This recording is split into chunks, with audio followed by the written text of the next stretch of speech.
بسم الله الرحمن الرحیم. نن زموږ موضوع د ویریکوسیل باره کې ده. ویریکوسیل څه ته وایي او دې کې څه مسلې وي؟ دا یاد ساتئ، هغه سړي هغه هلکان چې کوم ودونه وکړي او د هغوی حمل نه کیږي او هغوی هر کله د جراثیمو خپل سیمن انالیسز د دې ټیسټ وکړي او په هغې کې جراثیم د 30 نه کم وي او هغوی 4-5 میاشتې علاج هم کړي، د هغې نه بعد د هغوی جراثیم کم شوي وي او زیات شوي نه وي، نو داسې کسانو له بیا پکار دا وي چې هغوی خپل سکروټم الټراساونډ وکړي،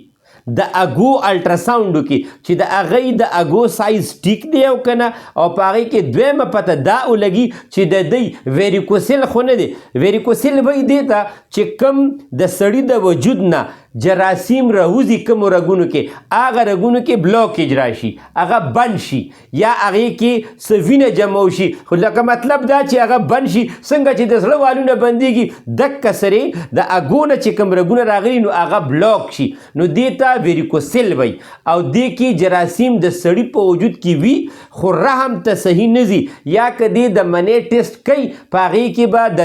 مني ټینګه ډېره زیاته وي خو جراثیم به پکې نه وي، نو دا ولی کیږي؟ دا یاد ساتئ. دې کې بیا ځینې کسان دا وایي چې یاره اپریشن به وکړو، هغه اپریشن چې کله وکړي نو بیا ورته یاره دا به 6 میاشتو کې ښه کېږي، بیا کال کې بیا 3 میاشتو کې دقسې ټایمونه ورکوي، خو د دې ریزن چې کوم وي مین وجه د دې دا وي دا د جګر یو فرق دی. دا د هغه کسانو د هغه سړو یا د هغه هلکانو کېږي چې د کومو کسانو په خوراک کې چټپټي څیزونه، تلی ہوئی چیزونه، برګر، شورمې، پکوړې، سموسې،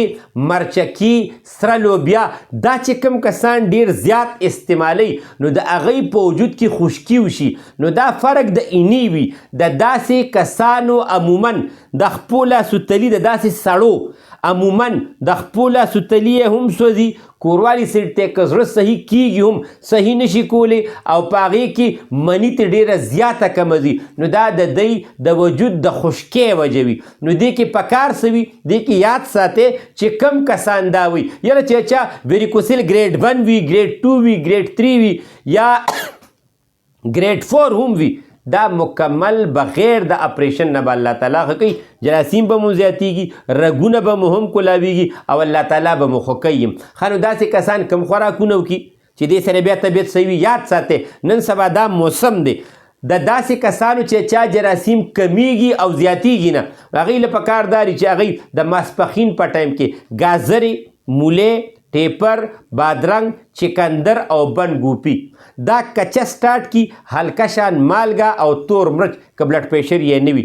دا دې پې اچي لکه شان روټۍ دې هم ورسره خوري، دې سره به جراثیم هم زیاتیږي، د ویریکوسیل دا تکلیف به هم کمیږي، د اګو کې چې کوم پړسوب راځي یا دا رګونه چې کوم وپړسېږي دا ټول څیزونه به الله تعالی دې سره ښه کوي. او که چا څوک وایي چې موږ علاج کوو نو د دې علاج مکمل د الله تعالی په فضل موږ سره شته. زما واټساپ نمبر دی 0333 91 38 479 033 91 38 479. د ډیلیوري سهولت په غونډ پاکستان کې زموږ موجود دی او زموږ دواخانه